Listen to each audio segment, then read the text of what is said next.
할렐루야.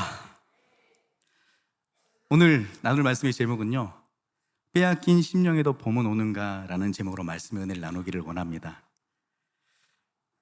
오늘 우리 동강의 성도님들, 하나님의 세미한 음성만 듣기를 간절히 소망합니다.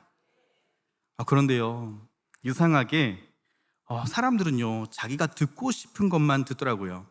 제가 이것을 언제 깨달았냐면요, 목회 초년기 시절 교육 전도사 시절에 깨달았습니다. 그때 저희 첫 사례가 65만 원 내지 70만 원이었어요. 그 중에 5만 원은요, 식사값이었습니다. 금요일, 토요일. 그러니까 이 돈을 아껴서 학업에 보태야 되기 때문에 제가 줄일 수 있는 것이 무엇이었겠습니까? 식사를 하지 않는 거였어요. 네. 그래서 자주 토요일 점심을 굶었는데요. 다행히도 교회 옆에 정수기 옆에 작은 자판기가 있었습니다. 그 자판기에서 뽑히는 코코아 한 잔을요, 그냥 점심으로 많이 때웠었는데요.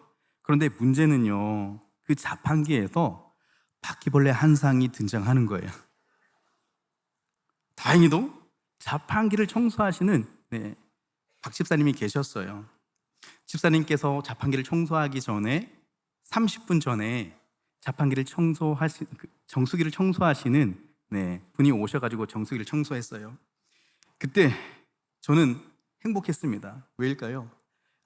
이제 깨끗한 물로 씻은 이 코코아를 먹을 수 있겠구나를 생각하면서 박 집사님이 오시는 거예요. 그래서 박 집사님에게 이렇게 말했습니다. 집사님, 정수기 아줌마 왔다 갔는데요 라고 딱 하니까 집사님이 갑자기 저의 말이 끝나는 동시에 휴대폰을 딱 꺼내시더라고요. 그러면서 바로 통화를 하시는데, 누구에게 통화를 하냐면요, 이렇게 말하는 거예요. 정숙 집사, 교회 왔다며. 나야 현자 집사 하면서 10분 동안 이야기를 하는데, 그때 정말 사람은 자기가 듣고 싶은 것만 듣는구나 라는 진리를 깨달았습니다. 여러분, 우리 동강교회 성도님들의 수준은요, 듣고 싶은 것만 듣는 것이 아니라 하나님의 세미한 음성을 들으실 줄 주님의 이름을 간절히 소망합니다. 오늘 말씀의 제목이요, 무엇이라고 했습니까? 빼앗긴 심령에도 봄은 오는가. 어디서 많이 들어보시지 않으셨어요? 어디서 들어봤습니까? 네, 맞습니다. 이상하 씨가 쓴 빼앗긴 들에도 봄은 오는가 라는 시와 비슷하죠. 이 시는요, 1926년 일제강점기 시대에 쓰여졌습니다. 시인은 일제 조국에 빼앗긴 조국의 슬픔을 마음에 담아가지고요, 그 글귀를 한 땀 한 땀 옮겨 적었습니다. 민족의 아픔을 담아서, 그리고 일제 침략에 저항하면서 그렇게 애국심을 발휘한 시인데요, 이 시가 발표된 지 19년이 지나자 대한민국에 무엇이 찾아왔습니까? 광복이 찾아왔죠. 오늘은 8월 마지막 금요일입니다. 광복 몇 주년일까요? 79주년을 맞이했는데, 여러분, 우리가 살아가는 인생을 한번 바라봅시다. 전쟁이 끊이지 않습니다. 어느 나라가 전쟁을 합니까? 우크라이나와 러시아와 전쟁을 하고 있고요. 그리고 이스라엘과 또 누구와 전쟁을 하고 있습니까? 이란과 전쟁을 하고 있습니다. 더군다나 얼마 전에 우리 동작구에서 불미스러운 일이 일어났어요. 아들이 어머니를 살해하는 끔찍한 일들이 일어났죠. 지금 너무 더워요. 계절은 여름인데요, 우리의 마음은 어떻습니까? 마치 얼어붙어 버렸던 겨울과도 같습니다. 그런 상황 가운데 오늘 말씀을 묵상해 보았습니다. 여러분, 시편은요, 시의 형식을 바라보면 비통함으로 시작하고, 그리고 그 끝은 찬양의 소원으로 끝나요. 되게 해피엔딩으로 끝나거든요. 그런데요, 오늘 본문을 묵상해 보니까 비통함으로 시작해서 비통함으로 끝나더라고요. 오늘 말씀을요, 학자들은요, 대개 시를 구분할 때 5개의 연에서 3개의 연으로 구분하는데, 저는 2개의 연으로 구분해서 말씀의 은혜를 나누기를 원합니다. 저를 한번 따라 고백해 보겠습니다. 비통함은 인간을 질문하게 합니다. 시작. 이 시의 첫 번째 연은요, 1절에서 11절 말씀인데 1절 말씀을 함께 읽겠습니다. 시작. 하나님이여, 주께서 어찌하여 우리를 영원히 버리나이까? 어찌하여 주께서 기르시는 양을 향하여 진노의 연기를 뿜으시나이까? 11절도 읽겠습니다. 시작. 주께서 어찌하여 주의 손, 주의 오른손을 거두시나이까? 주의 품에서 손을 빼내시어 그들을 멸하소서.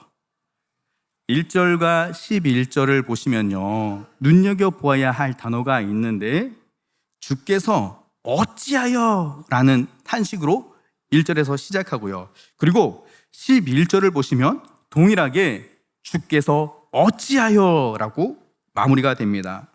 본문 1절에서 11절까지 반복되는 단어가 있는데 영원이라는 단어입니다. 1절에서 보면 영원히 버린다라는 말이 있고요.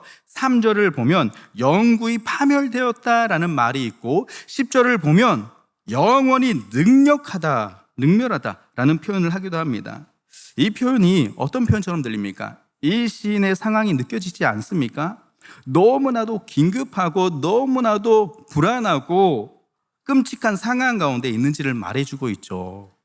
성경학자들은요, 대개 시편 74편 말씀을요, 역사적 배경에 대한 다양한 입장들이 있더라고요.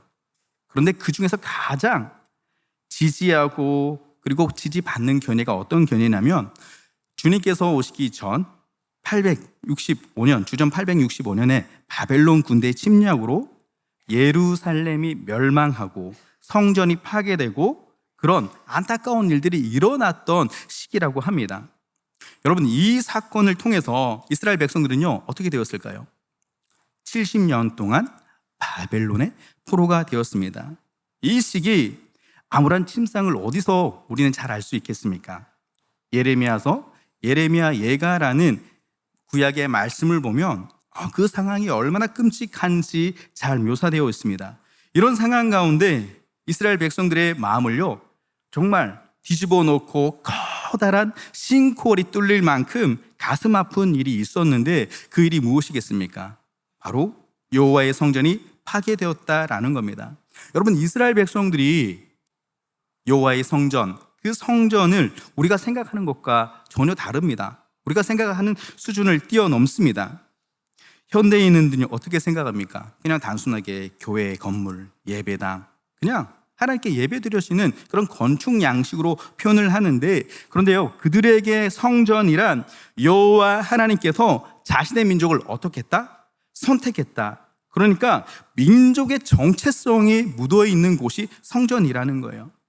그들에게 성전이 무너졌다라는 것은 어떻습니까?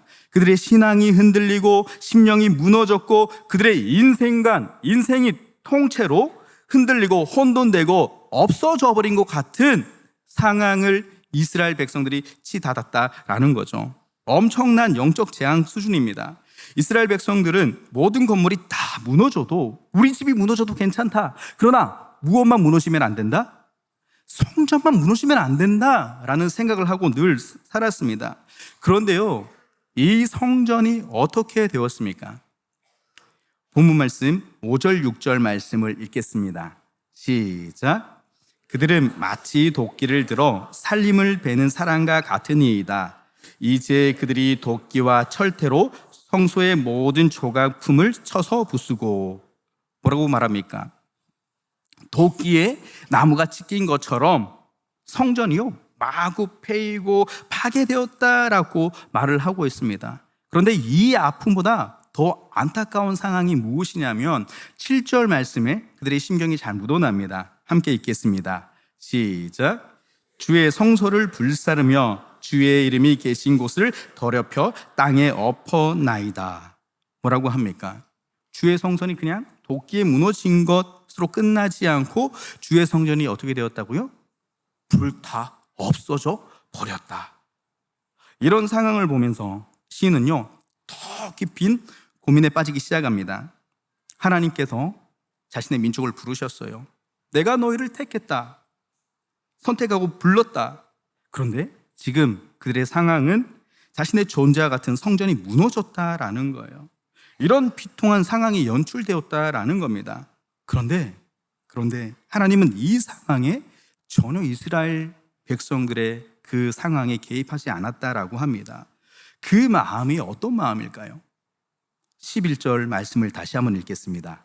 시작. 주께서 어찌하여 주의 손 곧 오른손을 거두시나이까? 주의 품에서 손을 빼내시어 그들을 멸하소서. 어떤 뉘앙스일까요? 영적인 상상력을 한번 발휘해 보십시오. 여러분 혹시 건달이나 깡패에게 돈을 빼앗겨 본 적이 있으신가요? 이 자리에 제가 딱 쳐다보니까요, 몇몇 분들은 그게 뭐여? 라고 생각하는 분도 있을 것 같습니다. 누가 봐도 깡패를 이길 것 같은 분도 계시는데요. 그런데 시인이 처한 상황이 이와 같다라는 거예요.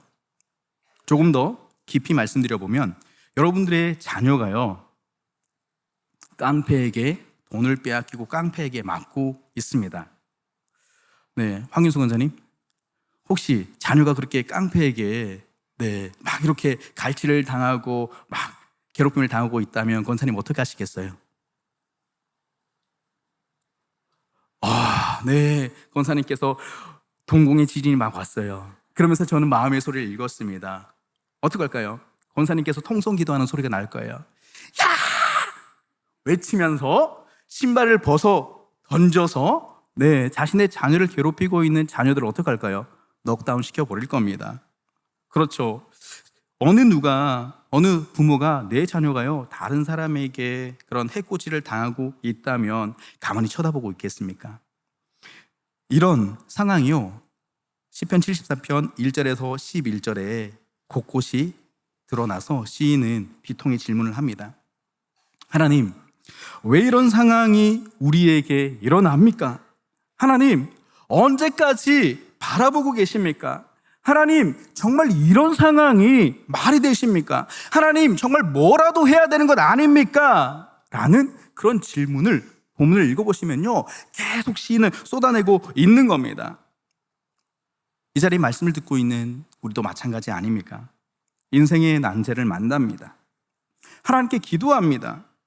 은혜의 결단으로 살아보겠노라 하나님께 다짐을 합니다. 그런데요, 이 인간이 도무지 감당할 수 없는 그런 고난이 닥치고요, 도무지 해결할 수 없는 난제를 만날 때마다 우리는 어떻게 됩니까? 그때서야 진짜 질문을 하게 된다라는 겁니다. 여러분, 역사를 한번 생각해 볼까요? 재난을 만날 때마다 인간은요, 처절한 비명을 질렀습니다. 그리고 수많은 질문들을 쏟아내었습니다. 그리고 그 질문들이 어떻게 했을까요? 그런 질문들이 인간을 성숙하게 했다라는 거예요. 인간의 본연의 자리로 돌려놓았다라는 겁니다. 여러분, 20세기의 최고의 변증가라고 불리우는 사람이 있는데 C.S. 루이스라는 사람을 아십니까? 그 사람이 지었던 조서가 있죠. 어떤 조서를 지었습니까? 나니아 연대기라는 책을 지었습니다. 그리고요, 우리의 신앙을 조금 더 유익하게 할 스크루테이프의 편지라는 책도 있는데 그 책에 이런 글귀가 있습니다. 함께 읽어볼까요? 시작. 전쟁은 인간이 자신보다 소중하다고 믿는 가치와 명분에 대해서 눈길을 돌리게 한다. 그리고 죽음을 환기시킴으로 세속에 만족하는 마음으로부터 벗어나게도 한다. 무슨 말일까요? 다시 말씀드리면요, 인간은 개인의 삶을 살다가 어떠한 사건을 만나서야 생각하기 시작한다라는 거예요. 고난을 그때서야 질문을 한다라는 겁니다. 나의 몸이 아프지 않았을 때는요, 건강에 대한 그런 생각을 눈꼽만도 하지 않았거든요. 그런데 내가 아프면 어떻게 될까요? 건강. 온통 정신이요, 건강에만 빼앗겨 버립니다. 그리고 모든 생활의 패턴이요, 건강에 쏠려 버립니다. 그리고 사람들의 관계를 한번 생각해 볼까요? 내 주위에 있던 사람들, 내가 정말 소중하게 생각했던 그 사람들을 잃어버려야 사람이 정말 소중하구나. 정말 그 사람이 소중한 사람이었구나. 라는 거예요. 안타깝지만요, 신앙인들도 마찬가지입니다. 여러분들 그 신앙의 위기를 겪을 때, 그때 모든 것을 잃어버린 것 같은 그때에 어떡합니까? 하나님께 집중하기 시작한다라는 거예요. 말씀을 준비하다가 너무나도 고통스러웠던 것이 있습니다. 우리가 이 일을 모르는 것도 아닌데 계속적으로 반복하고 있다라는 거예요. 하나님은요, 사람이라는 막대기와 인생이라는 채찍을 가지고 우리의 교만함과 우둔함을 다스린다라는 거예요. 여러분, 회초리 맞으면 아플까요? 안 아플까요? 아프죠. 네.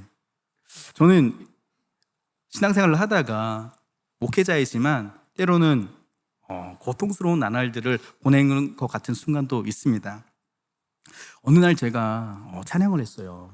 어떤 찬양을 했냐면, 은혜 아니면 살아갈 수가 없네, 호흡마저도 다 주의 것이니, 세상 평안과 위로 내게 없어도 예수, 누구요? 네, 오직 예수뿐이네 라고 찬양을 부르면서 막 눈물이 막 나는데, 그런데 막 짜증이 나더라고요. 분명히 눈에는요 찬양을 부르면서 눈물이 막 쏟아지는데 나의 마음은요 막 짜증이 나는 거예요. 제 마음이 어땠냐면요, 하나님, 은혜를 주시려면요 안 아프고 즐겁고 행복하고 내 인생이 화려하면 좋을 것 같은데, 제가 그때 찬양하는 그때 당시에 저의 심경은요 마치 갱년기 걸린 여성과 같았습니다. 남탕과 냉탕과 온탕을요, 냉탕과 온탕을 남탕에 가겠죠. 아유, 깜짝 놀랐습니다. 냉탕과 온탕을 왔다 갔다 하는 것 같은 찬양을 불렀어요. 그런데요, 그런 짜증나는 찬양을 막 하다 보니까 진짜 고민이 터져 나오더라고요. 여러분, 왜 이렇게 인생 사는 것이 고통스러울까요? 왜 고통 속에서 이 일을 우리가 당해야만 할까요? 이 자리에 우리 청소년들 나왔는데요, 청소년 사역을 해보니까요, 저기 위에 계신 우리 청소년 분들도 참 고민이 많더라고요. 제가 막 사역을 하고 있는데 설교를 마치고 딱 가고 있는데 어느 한 남학생이 다가오는 거예요. 그러면서 아주 진지하게 저에게 질문을 합니다. 목사님, 이 헌금 어디에 씁니까? 헌금을요? 제가 쓰는 줄 알고 있더라고요. 그리고 또 어떤 학생들이 저에게 이렇게 다가오더라고요. 목사님, 제가 썸을 타고 있는 여자가 있는데요, 그 여자아이가 제게 눈길을 돌려주지 않습니다. 제 마음의 소리는요, 야야야야, 걔 너 원래부터 안 봤어 라고 말해주고 싶었으나 그렇게 말해주지 못했습니다. 그리고요, 수능을 친 여학생의 질문을 잊을 수가 없어요. 수능을 치고 가벼운 마음으로 저에게 다가왔어요. 그리고 저에게 이런 질문을 하더라고요. 목사님, 저 수능 끝났어요. 쌍수를 하려고 하는데 성경적인 답변을 듣고 싶어요. 와.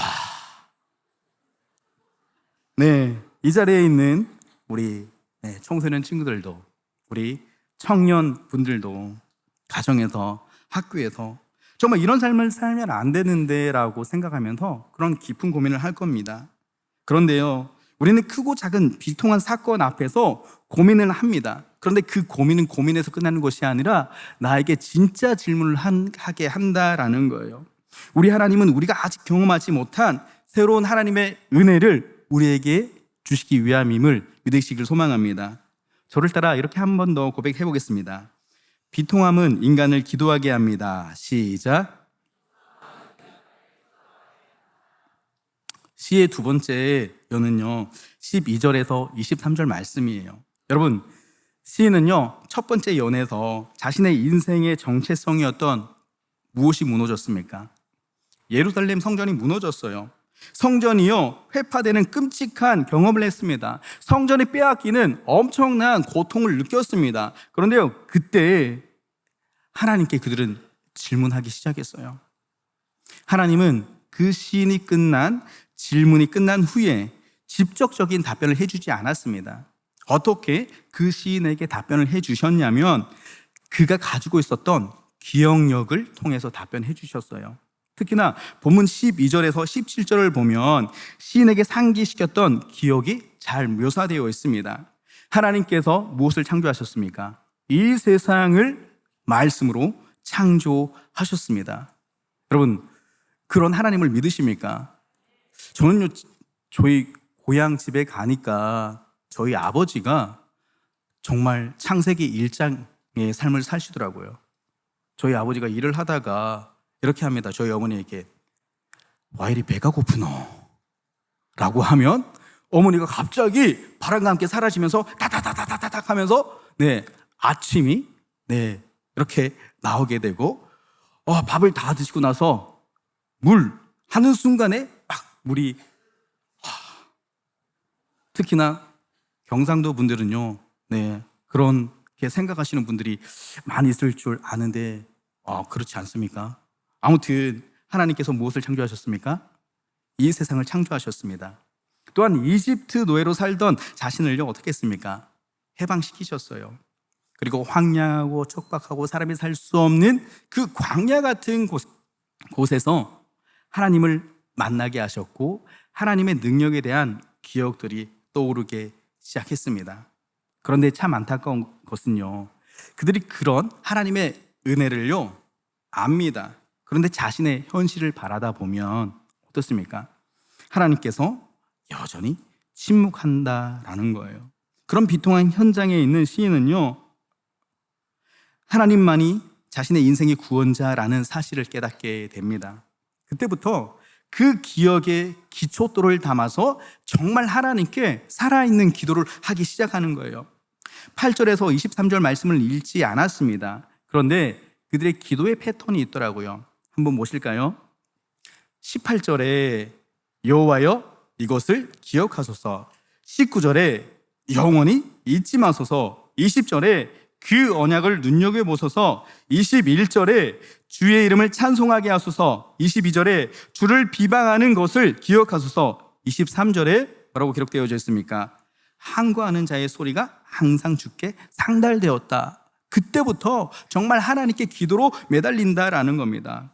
적극적으로 하나님께 부르시죠. 구원의 기도를 한다라는 거예요. 여러분, 오늘 다시 한번 생각해 보면 비통한 전쟁의 현장에서 하나님을 향한 시인의 질문이 시작되었습니다. 하나님은 그 질문에 대한 답을요, 과거의 놀라운 능력으로 역사적인 하나님을 만나게 하셨어요. 시인은 이스라엘을 구원하실 분이 오직 누구밖에 없다고요? 여호와 하나님밖에 없다라는 것을 깨닫게 했습니다.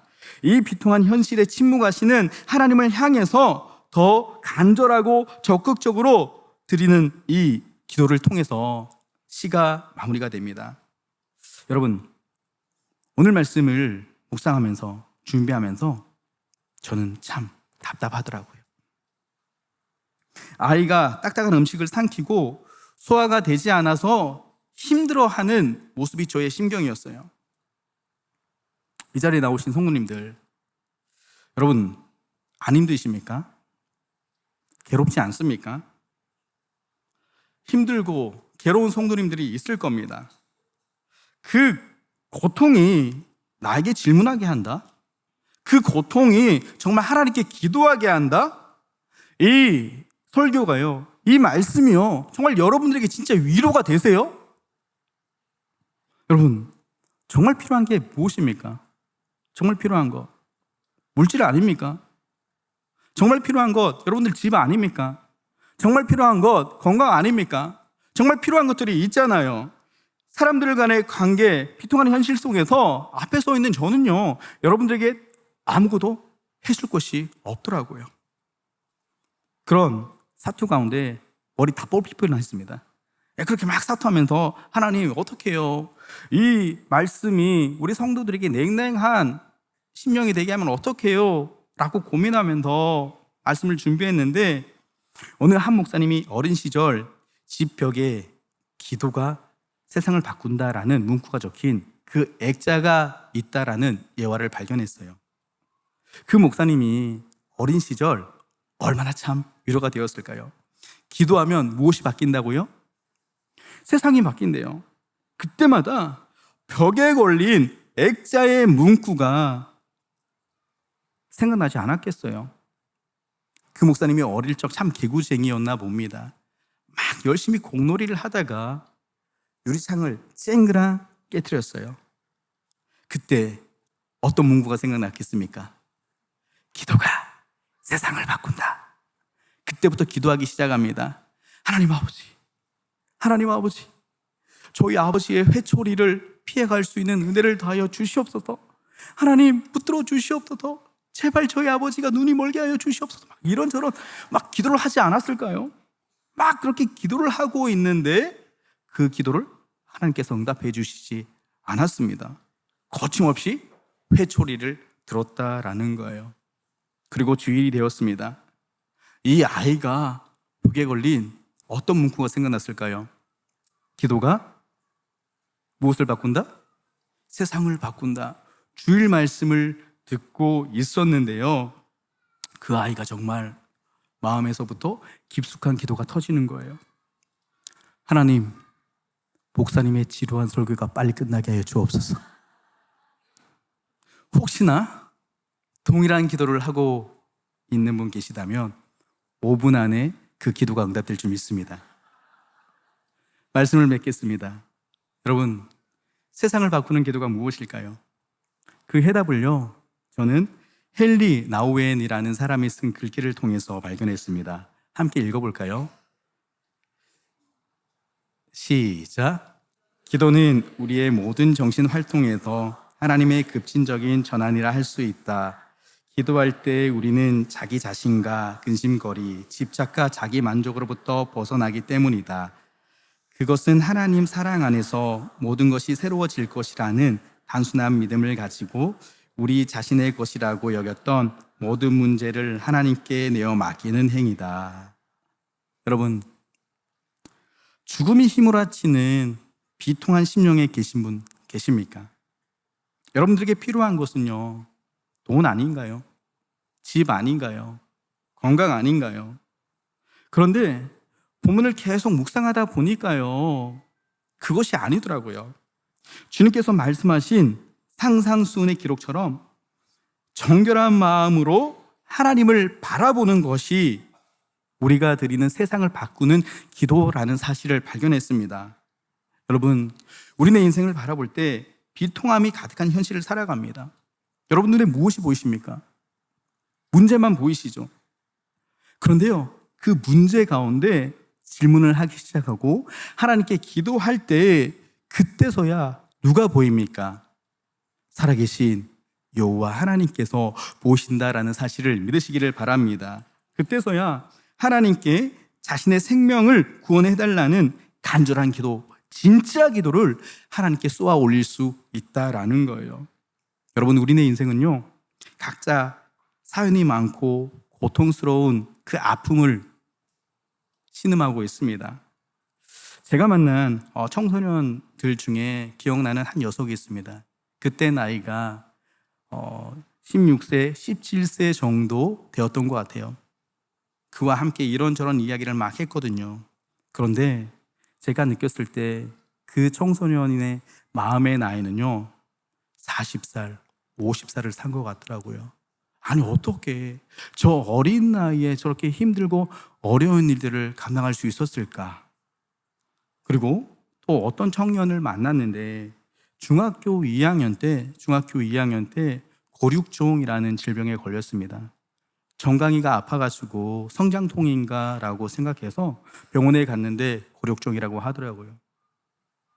그 질병이 시작되자 뼈 마디를 깎아내고 갈비뼈를 도려내고 폐를 절제하고 그리고 그 모든 수술들 할 때마다 하나님께 기도하고 그리고 얼마 전 통화를 해보니까 그 청년 당시의 병세는요, 뇌까지 그 암세포가 전이되어 있다라고 하더라고요. 그런데 그런데도 불구하고 그 청년은 피아노과를 졸업하고 대학원을 나왔습니다. 그리고 임용을 준비하고 있다라고 하더라고요. 여러분, 어쩌면 저는 예화를 들면서 그런 예들을 들었지만 여러분들의 현실은 어떻습니까? 정말 비통한 현실에 처한 상황들에 여러분들 곳곳에 숨겨져 있지 않습니까? 그들에게 필요한 것이 무엇일까요? 여러분들에게 필요한 것이 무엇일까요? 그것이요, 따라해 볼까요? 기도예요. 기도밖에 없더라고요. 그래서 각자의 삶 속에서 하나님을 향한 눈물의 기도를 그때서야 드릴 수 있다라는 거예요. 비통한 상황 가운데 계신 성도님들, 비통함은요, 나 자신에게 진짜 질문을 하기 시작해요. 그리고 그 질문을 누구에게 가져갑니까? 살아계신 하나님께, 문제의 해답이신 그 하나님께 우리의 고통을 가지고 하나님께 나아가게 한다라는 거예요. 그때 비로소 내가 구원받은 존재이구나, 하나님께 나아갈 수밖에 없는 존재이구나 라는 놀라운 영적인 사실을 발견한다라는 겁니다. 제가 이곳에 모인 성도님들에게 은혜의 고백을 드리며 말씀을 마무리하겠습니다. 하나님의 평안과 예수님의 사랑과 성령의 능력으로 일어나시기를 간절히 소망합니다. 찬양하시며 기도하겠습니다.